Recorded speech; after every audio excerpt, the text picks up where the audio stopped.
지금 한번 PPT 아까 총리께서 안 모셨으니까 한번 보여드려 보세요. 지방재정부담심의위원회 이행 결과입니다. 예산에 당초에 반영되지 않았던 갑작스럽게 청년 인턴 사업이거든요. 마련하고 또 공고도 하고 있어요. 예산이 없어요. 당초 편성 예산이 없으니까 이런 주먹구구식의 지금 예산 집행을 윤석열 정부가 하고 있는 거예요. 이런 예산이나 또는 행정에 대해서 달인이시잖아요. 윤석열 대통령께서는 모르겠습니다. 검찰 행정에는 경험이 계시지만 이런 일반 행정인 경험이 없으시고, 저는 검찰총장을 하셨기 때문에 윤석열 대통령이 그냥 주머니 쌈짓돈처럼 이런 사업 좀 추진해라 이렇게 훅훅 던지시는 거예요. 그런 뒤치다거리를 지금 국무총리나 기재부 장관께서 하시다 보니까 이런 무리한 국무총리님, 국무총리께서 지금 이 지방재정부담심의위원회 위원장으로 계시는 거 알고 계세요? 그런 것으로 알고 있습니다만 회의를 자주 한 것으로는 생각되지 않습니다. 알고는 계세요? 네. 예.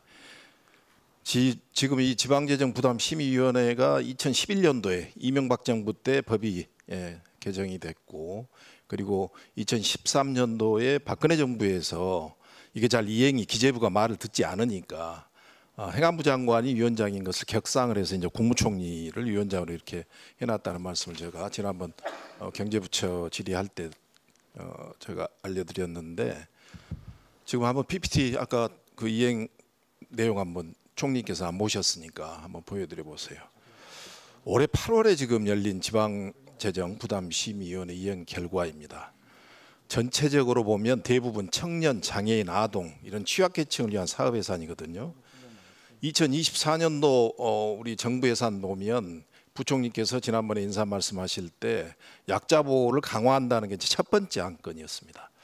그런데 지금 이런 부분에 대해서 전혀 이행이 되지 않고 법령 미비 사항 때문에 또 이행을 하지 않는다.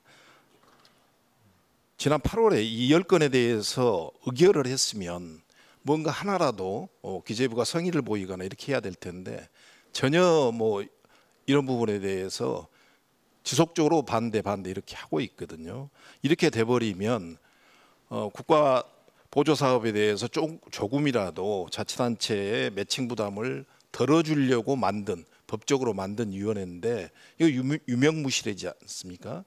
어떻게 생각하세요, 총리께서는? 위원장이시니까. 글쎄요, 이번에 저 서면은 아마 서면 결의를 한 그런 그 서류인 것 같습니다. 크게 그렇게 반영이 안 된 것에 대해서는 좀 아쉽다는 말씀을 드리고 싶고요.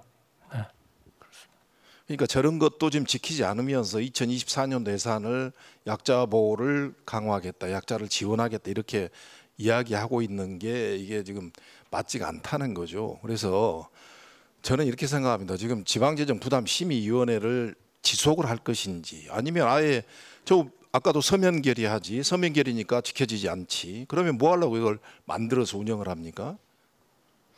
저희가 이거를 그래서 사실 총리가 직접 이거를 주재한다는 것이 현실적으로 아주 자세하게 그 점검하기가 어렵기 때문에 이거를 지금 행안부 장관을 위원장으로 해서 그런 그 위원회로 다시 좀 저희가 개편하는 작업을 하고 있습니다. 그렇기 때문에 윤석열 정부가 지금 문제라는 겁니다.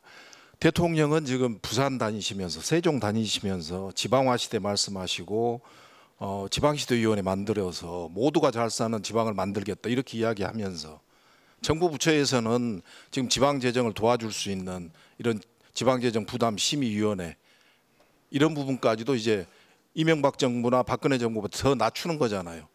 국무총리가 위원장인 위원회를 행안부 장관들은 낮추는 거지 않습니까? 어떻게 생각하세요? 행안부 장관이 맡게 되면 아마 더 좀 집중적으로 국무총리가 위원장이실 때도 이렇게 의결된 사항에 대해서 이행이 되지 않고 있는데 행안부 장관으로 낮추면 더더군다나 기재부가 말 듣겠어요? 기재부가 저는 잘 협조하리라고 생각합니다. 아니 지금까지 협조가 안 돼서 저렇게 아우성인데 총리께서 이 부분에 대해서는 다시 행안부 장관도 낮춘 부분에 대해서 다시 한번 검토하시고 국무총리가 직접 책임지고 법으로 만든 것이기 때문에 지방재정부담심의위원회가 정상적으로 기능할 수 있도록 총리께서 다시 챙겨보는 게 저는 맞다고 봅니다. 어떻게 생각하세요? 검토해 보겠습니다. 검토 한번 하셔가지고 다시 위원회의 위상을 격상시키는 것으로 윤석열 정부가 그렇게 해주시길 제가 당부 말씀드리겠습니다. 기재부 장관님, 네. 국가재정법 제46조 PPT 한번 띄워보시죠. 예. 알고 계시죠? 예산의 전용입니다. 예산의 전용은 할 수 있습니다. 필요할 때는 대신 이제 여러 가지 사항을 고려해서 해야 된다 이렇게 돼 있죠. 그리고 3항에 가면 1항 및 제2항에도 불구하고 각 중앙관서의 장은 다음 각 호의 어느 하나에 해당하는 경우에는 전용할 수 없다 이렇게 돼 있습니다. 이게 지금 국가재정법입니다. 그 1항이 뭐냐? 당초 예산에 계상되지 아니한 사업을 추진하는 경우 이렇게 돼 있습니다. 알고 계시죠? 예. 예. 국무총리님. 네. 예. 지금 2023년도 예산에 당초에 반영되지 않았던 사업이 갑작스럽게 대통령님의 지시로 인해서 시행된 사업이 하나 있습니다. 이게 지금 청년 인턴 사업이거든요. 알고 계시죠?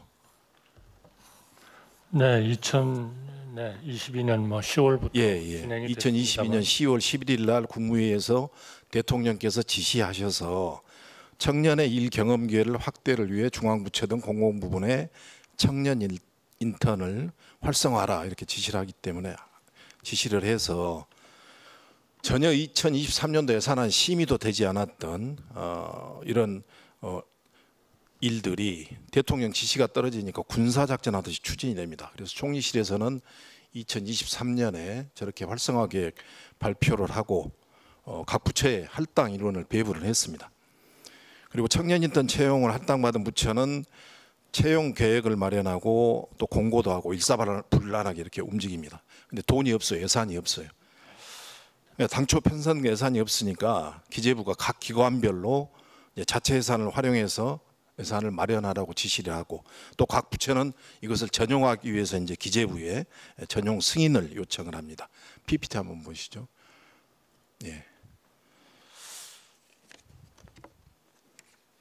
총리님 어떻습니까? 지금 이 예산으로 청년 인턴을 채용한다고 해서 2,061명, 인건비 193억이 이렇게 들어가 있는데 저도 개인적으로 청년들의 일자리 만들어주는 것에 대해서 반대하지는 않습니다.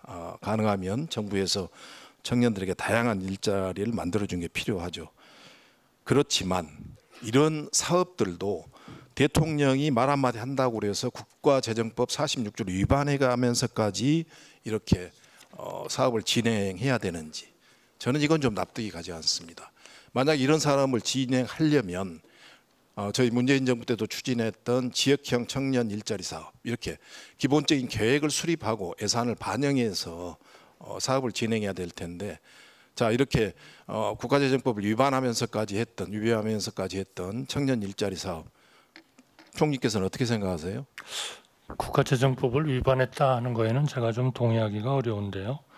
지금 의원님께서 말씀하신 듯이 아니 제가 아까 당초 예산에 계상되지 아니한 사업을 추진하는 경우는 그러나 총리 답변에 불가피한 그런 프로젝트에 대해서 재경부와 기재부와 협의를 하고 또 기재부의 협의를 완료한 다음에 기존 예산을 좀 활용을 해서 그런 그 새로운 프로젝트를 추진하는 경우는 많이 있어 왔다고 생각합니다. 이것은 청년들을 실제로 좀 정부 정책에 좀 들어오게 해가지고 일 경험도 쌓고 또 청년들의 그런 좀 좋은 아이디어를 활용하자 하는 그것을 또 1년을 예산이 확정될 때까지 기다리기는 좀 어렵지 않느냐 하는 차원에서 지금 이 재정법의 주무부서인 기재부와 협의를 해서 추진을 했고요. 내년도는 이러한 거를 미리 예산에 반영을 해서 지금 국회에 제출하고 있습니다. 전체적으로 이 예산에 대해서 당초에 사업을 이제 계획하지 않았기 때문에 2024년도에도 청년 인턴 사업을 예산에 반영을 했는데 여기에 보면 지금 신규 사업으로 이렇게 편성을 해놓고 있습니다, 총리님. 그리고 각 부처별로 이 전용 내역을 보면 인건비에서 인건비로 전용한 것은 제가 납득할 수 있어요, 이해할 수 있어요. 근데 일부 부처에서는 사업 집행 내역이나 또는 낙찰 차액 등을 이용해서 예산을 전용하는 경우가 있습니다. 그러니까 사업 예산을 인건비로 전용하는 것이죠. 제가 볼 때는 이런 것들은 국가재정법상의 예산 전용 원칙을 어긴 것이다, 저는 이렇게 생각을 합니다. 그리고 무엇보다도 국회 예산심의권을 침해한 것이죠. 국회 예산심의도 받지 않고 이런 사업들을 진행한 거 아니겠습니까? 총리 어떻게 생각하세요? 일반적으로 전용이라는 것은 국회의 승인을 미리 받아서 하는 거에 대한 예외로서 인정되는 것이라고 생각하고요. 또 이러한 필요한 재원을 꼭 필요한 사업에 대해서 재정법의 운영을 담당하는 우리 기재부와 충분히 협의를 하고 추진을 한 사업이다, 이렇게 말씀을 드려서 저 PPT 한번 잘 이해해 봐보시죠. 주시기 바랍니다. 경찰청 자체예산 이제 집행심의 회의에서 이제 서류 가지고 심의했던 내용입니다. 여기 보면 VIP 지시사항이 있고요. 청년 인턴 활성화 계획에 따라 당초 편성된 예산이 없음에도 기관별 자체 예산을 활용하여 제도 운영하도록 통보됨, 이렇게 되어 있습니다.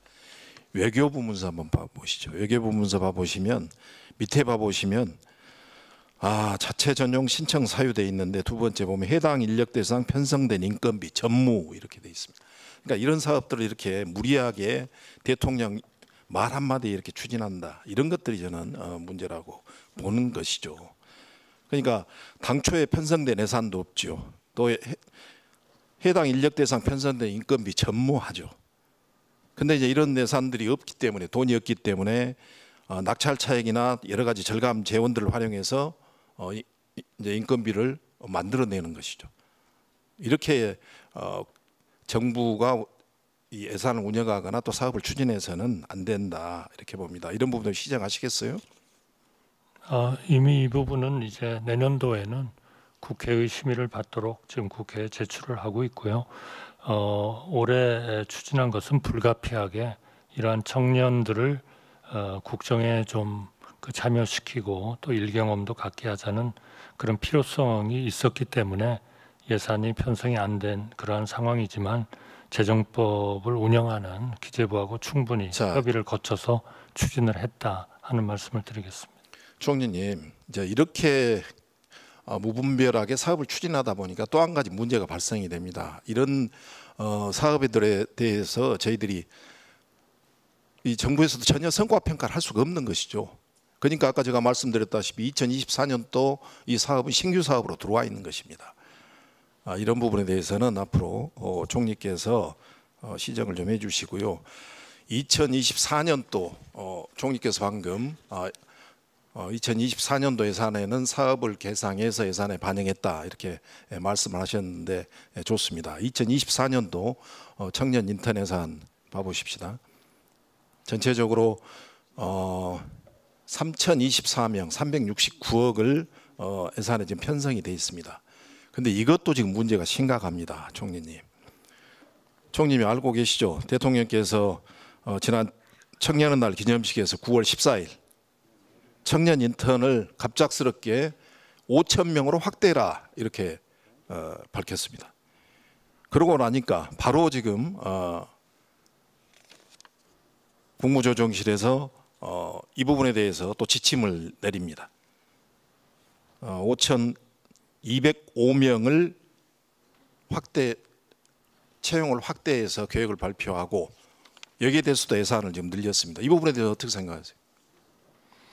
이제 예산은 국회에 제출을 했으니까요. 의원님들께서 이 청년 인턴 사업의 필요성을 좀 인정을 해주셔서 잘 협의를 해주시기를 기대하고 있습니다. 아니, 그러니까 당초 예산은 9월 1일에 제출이 됐잖아요. 9월 1일에 제출된 예산이 9월 14일 대통령 한마디에 한 2,000명이 갑작스럽게 또 늘어나고 또 수백억 예산이 늘어난단 말이죠.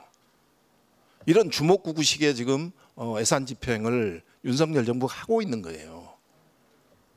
저는 총리님도 기재부 장관 하셨고 이런 예산이나 또는 행정에 대해서 달인이시잖아요. 또 우리 추경호 부총리님도 마찬가지입니다.